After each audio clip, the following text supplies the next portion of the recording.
बस ये आखिरी बार था जब सारे दोस्त जिंदा दिखे थे। -40 डिग्री की टेम्परेचर में बाहर ये नंगे पांव क्यों भागेंगे? केवल अंडरवेयर पहने और बिना जूते के, और खोपड़ी टूटी हुई थी तो दोनों आंखें ही गायब थी। येती ने हमला, वेपन एक्सपेरिमेंट, एलियन फेल्ड। 25 जनवरी 1959 रूस का यूराल पॉलिटेक्निक कॉलेज। इस इंस्टीट्यूट में पढ़ाई करने वाले 10 इंजीनियरिंग के छात्र मिलकर प्लान बनाते हैं कि वो 16 दिनों के विंटर एक्सपीडिशन पे जाएंगे। ये छात्र मिलकर डिसाइड करते हैं कि वो लगभग 190 मील यानी करीब 300 किलोमीटर की दूरी तय करेंगे और 2 माउंटेन यानी उत्तरी यूराल माउंटेन ओटा ट्रेन और खुलात स्याकल माउंटेन को पार करेंगे। इस पूरे ट्रैक का प्लान बनाते हैं 23 वर्ष के छात्र इगोर दाइतलोव। दाइतलोव ने इंस्टीट्यूट के ही 8 अन्य छात्रों के साथ इस एक्सपीडिशन की योजना बनाई। उनकी उम्र तकरीबन 20 के आसपास थी। सारे फ्रेंड्स एक्सपीरियंस ट्रैकर्स थे। दाइतलोव के ग्रुप में उनके साथ थे उनके स्पोर्ट्स इंस्ट्रक्टर और साथ ही उसी कॉलेज की 2 लड़कियां भी थी। सारे फ्रेंड्स और स्पोर्ट्स इंस्ट्रक्टर एज प्लान्ड निकल पड़ते हैं एक एडवेंचरस जर्नी पर। एक जर्नी जो इतिहास की सबसे अनसुलझी पहेली बनकर रह गई। जर्नी शुरू होती है और सारे दोस्त ट्रेन लेकर पहुंच जाते हैं इब्दल स्टेशन और वहां से वो ट्रक लेकर पहुंचते हैं रिमोट विलेज विजाही और यहीं से शुरू करते हैं वो अपनी चढ़ाई करते हुए अभी कुछ ही दिन हुए थे कि उन 10 दोस्तों में से एक दोस्त यूरी युदीन की तबीयत बहुत खराब हो जाती है। इसके बावजूद ग्रुप डिसाइड करता है कि वो चढ़ाई अपनी चालू रखेंगे। तय होता है कि युदीन वापस वहां से रिटर्न हो जाएगा और ये लोग ट्रैकिंग पूरी करके विजाई गांव जब लौट आएंगे तब उससे कांटेक्ट करेंगे। युदीन वापस चला जाता है और बाकी के 9 फ्रेंड्स आगे की ट्रैकिंग शुरू कर देते हैं। बस ये आखिरी बार था जब सारे दोस्त जिंदा दिखे थे, क्योंकि एज प्लान्ड जब 16 दिनों के बाद भी ये वापस नहीं पहुंचे तो 20 फरवरी को यूरी युदीन ने इंस्टीट्यूट में इसकी खबर दी। 20 फरवरी को जब यूरी युदीन ने इंस्टीट्यूट में इसके बारे में बताया तो इसके बाद सर्च और रेस्क्यू मिशन शुरू हुआ। सबसे पहले उस इंस्टीट्यूट की टीम पहुंची और फिर सर्च मिशन में आर्मी भी इन्वॉल्व हो गई। इसके बाद जो हुआ उसने सबका दिल दहला दिया। रेस्क्यू मिशन करने वालों के मुताबिक जब वो यूराल माउंटेन रेंज के नॉर्थ में स्थित खुलात स्याकल माउंटेन पे पहुंचे तो वहां उन्हें इन हाइकर्स के टेंट मिले। टेंट को देखकर ऐसा लगा मानो कुछ ऐसा हुआ हो कि सारे हाइकर्स बहुत जल्दबाजी में सारा सामान छोड़कर भाग गए हों।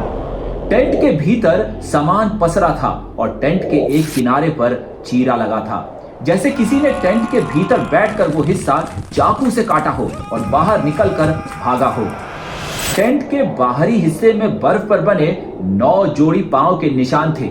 ये निशान कुछ आगे जाकर खत्म हो गए थे। इन निशानों को देखने से लगता था कि स्टूडेंट्स नंगे पांव ही भागे थे। ये बात थोड़ी अजीब थी क्योंकि सवाल था कि ये सारे हाइकर्स -40 डिग्री की टेम्परेचर में आखिरकार बाहर ये नंगे पांव क्यों भागेंगे। ये सारा ग्रुप एक्सपीरियंस्ड हाइकर्स का था और वो जानते थे कि अगर वो नंगे पांव बर्फ में दौड़ेंगे तो वो हाइपोथर्मिया के शिकार हो सकते हैं। फिर ऐसी क्या वजह रही होगी कि वो टेंट से भागे।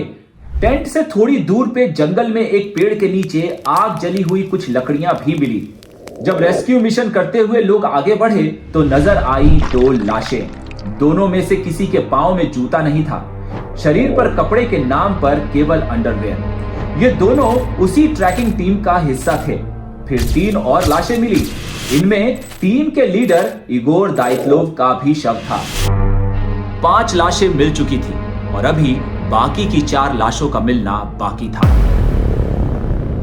रेस्क्यू मिशन पर आए इन्वेस्टिगेटर्स ने बताया कि हाइकर्स ने रात को यूराल माउंटेन कैंप लगाने का प्लान बनाया और स्नो स्टॉर्म की वजह से रास्ता भटक गए और खुलात स्याकल, जिसे डेड माउंटेन भी कहते हैं, की तरफ चल दिए और वहां उन्होंने अपना टेंट लगा लिया।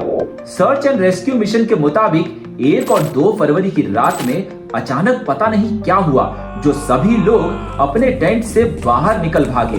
उन 5 बॉडीज की मेडिकल जांच हुई और तब पता चला कि उनकी मौत हाइपोथर्मिया से हुई है। पर एक हाइकर की डेड बॉडी के सर पर गहरी चोट थी, लेकिन वो मौत की वजह नहीं हो सकती थी। तो सबने यही सोचा कि सारे हाइपोथर्मिया से मारे गए।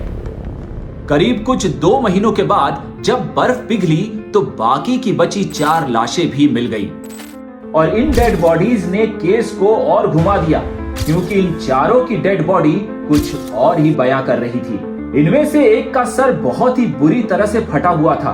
2 की छाती देखकर ऐसा लग रहा था जैसे किसी ने बहुत तेज वार किया हो।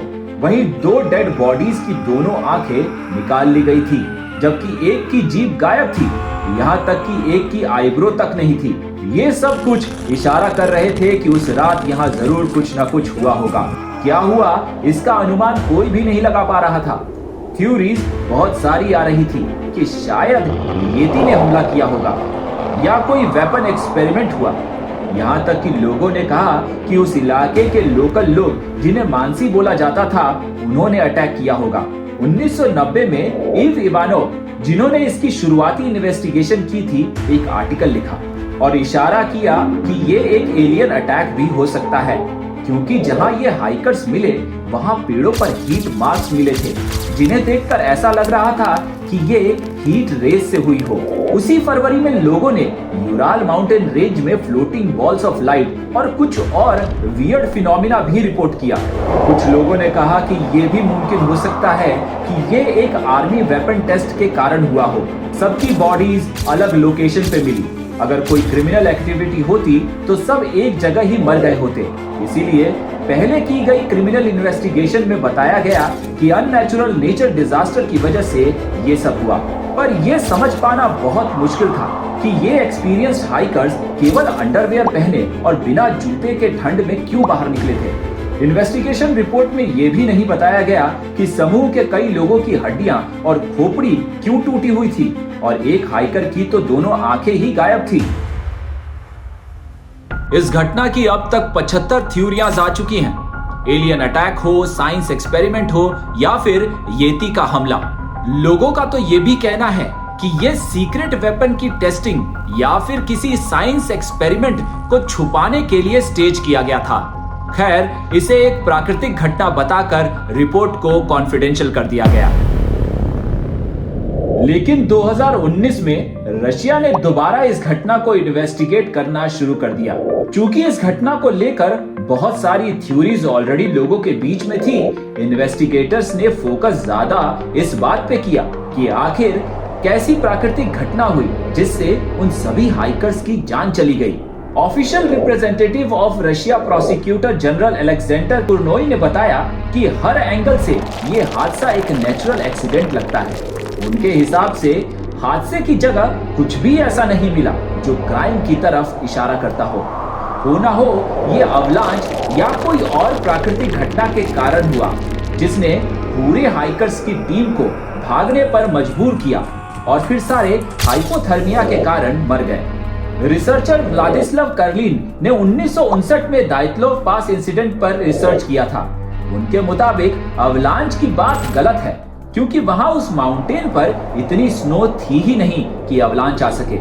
उनके हिसाब से ये एक फेल्ड रॉकेट टेस्टिंग का नतीजा था। उन्होंने अपने रिसर्च के दौरान कई बार फायरबॉल देखे जो उस एरिया में ईस्ट टू वेस्ट गए। कुछ और लोगों ने भी उसी समय फायरबॉल मूवमेंट को ऑब्जर्व किया। एक दूसरे रिसर्चर वादिम के हिसाब से ये फायरबॉल्स फेल्ड रॉकेट लॉन्च से हुए थे।